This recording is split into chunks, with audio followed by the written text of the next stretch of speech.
Hello everyone and welcome back to another video. So in today's video I want to talk about H.P. Lovecraft, Howard Phillips Lovecraft to be precise. So I'm a big fan of Lovecraft, have been for I don't even know how long, long time, big time, have been for a long time. But I actually, until really recently when I purchased this book, didn't have any physical evidence to show you. So I'm happy that I can finally talk about H.P. Lovecraft and hold this book and say H.P. Lovecraft. That said, I'm going to put this book aside now because I don't actually need the book to talk about him. And I've decided that I'm going to talk about Lovecraft in multiple videos. So this is going to be part one because he's someone that I could talk about for well over an hour easily. I mean, if you watch my videos, you'll know I ramble and I kind of start in one place and go off onto, different tangents, and I know that that's going to happen. So I'm going to try my hardest to set this out into parts where I can just stick to just kind of stick to the specific things that I want to talk about in each part, and then if anybody is interested they can watch all of the parts together rather than me just going off all over the place. So I thought I would start off by talking about early life and talking about his influences in terms of writing and showing a bit of an insight into him as a person, and also having a look at the worlds he created. So H.P. Lovecraft, or Howard Phillips Lovecraft, actually had a very sad childhood from what we know. His father passed away. His father had syphilis, and so it's he in terms of what he would have witnessed as a child, I don't know, but we can imagine if he did witness the hallucinations and kind of outbursts that a syphilitic patient can suffer with, that it would have been very dark and very difficult for a child to understand, especially if previously he had a good relationship with his father. And as time went on after his father passed away, it's said that his mum became very verbally abusive towards him, potentially because of the fact that Howard did remind her of his father. Who can say? But there were lots of incidences where neighbours and different people reported that his mother had said some very horrible things about him, talked about how weird he was, how unusual he was, how ugly she thought that he was.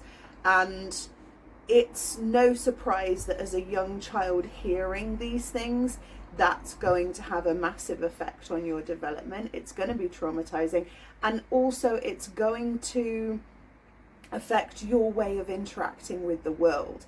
If you think about the fact that your parents are your safety network from the moment you're born, and if one of them dies and suffers from something like syphilis, where the relationship that you're going to have with that parent is going to be so strained as a result of that whilst they're still alive, and as a child probably witness some pretty horrific hallucinations and things happening, and then another parent who, as a result of this, is verbally abusive towards you, it's going to have quite an effect. And it did. He was a very unique child, a very isolated child, a very anxious child. He liked to be kept to himself. He spent most of his time reading. He was very, very big on 18th century books, which is no surprise really when you look at him as an individual, when you look at what he stood for, his morals, his values. It's not surprising that he had such an interest in the 18th century. When you look at his other interests, such as astronomy, was one that he got into as a child and really just took off for him in terms of, you know, really being fixated and really enjoying astronomy. That then makes sense later on with his writing as well, in terms of the world that he creates and this understanding of time and limitlessness, that as human beings in a third dimensional reality on planet Earth, he didn't seem to be affected by in his writing. He was able to write from a space of deep time, from geological time, to write about gods, to write about science fiction and fantasy in a way that up until that point in horror had not been done before.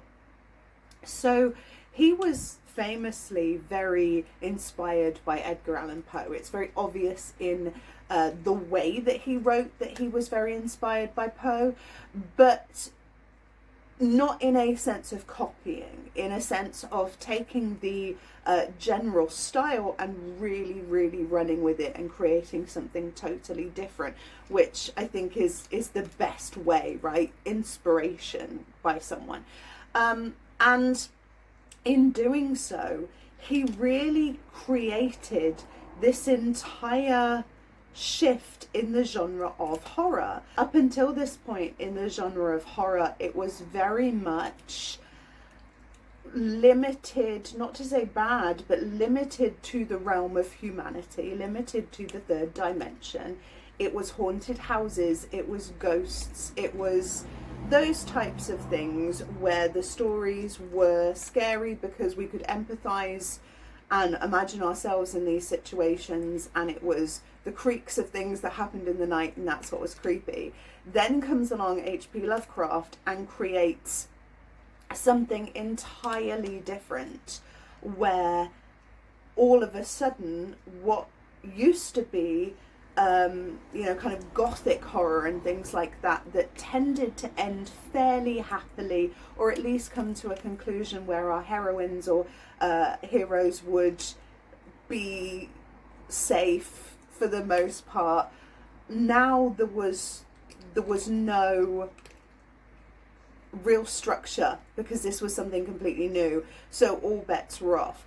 It didn't have to have a happy ending. It didn't need to be safe. It wasn't limited to something that we could potentially experience, or something that, you know, a friend of a friend had said they experienced. Now it could be otherworldly, it could be gods, it could be demons, it could be monsters, it could be anything. And this influenced so many people, massively influenced the way that we have horror and or I should say horror stories in terms of books. Our horror writers today: Stephen King, James Herbert, Neil Gaiman, you know, so many people. It influenced the games that people play today and the worlds are expressed through that. It influenced so many movie creators. I mean, if you think of like Guillermo del Toro and these types of worlds that people create that are outside of our reality and blend them so neatly with humanity and with reality and try and sell them to you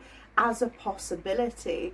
This really came from H.P. Lovecraft, and it was incredible when you think about the fact that this child started their life isolated, not really having the best home life, major influences being the mother and the grandfather, and books from the 18th century.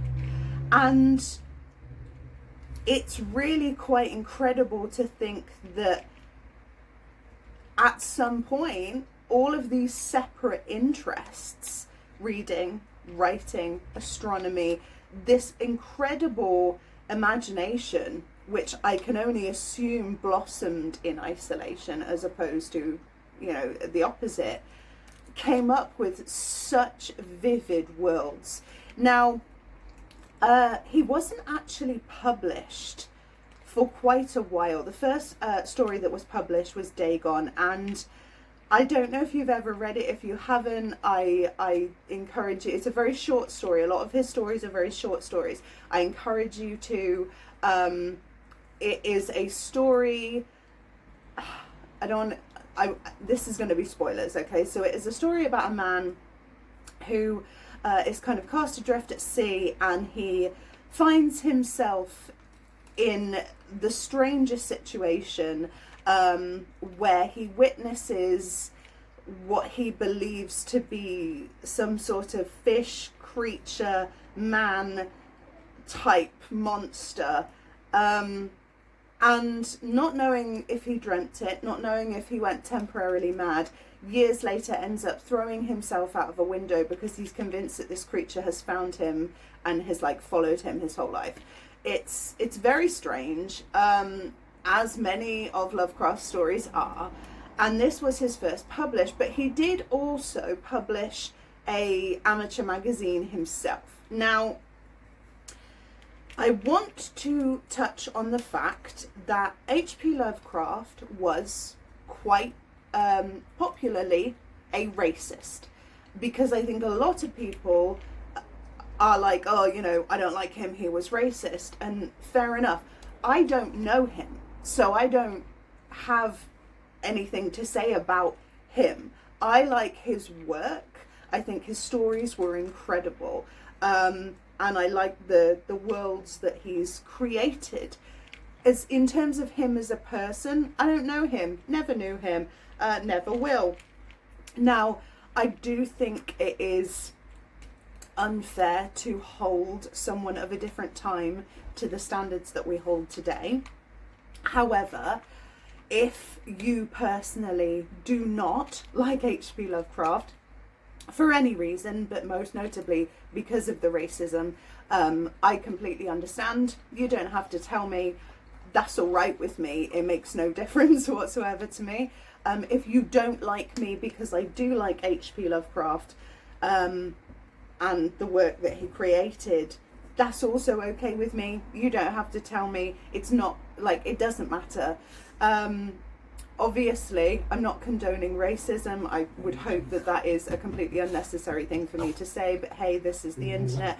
But as I say, I think that when you are talking about people from a completely different time, it really is very difficult to hold our standards of today to those people.